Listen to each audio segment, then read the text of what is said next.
What's up guys, I'm Zain and today I'm going to show you how to delete all mails in Gmail at once.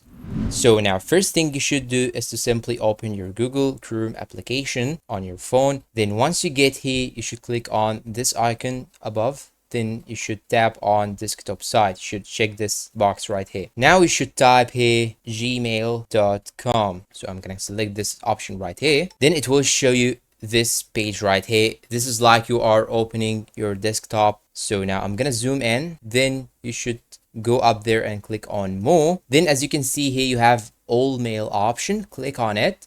And after that, you can simply see all the mails right here. Then you should now go up and check this box right here. And after that, you can simply click on this delete icon right here. And by this way, you will delete all the messages at once. And that's all for today. If you find this video helpful, please don't forget to support us with like, subscribe, comment, share, and see you in a new video.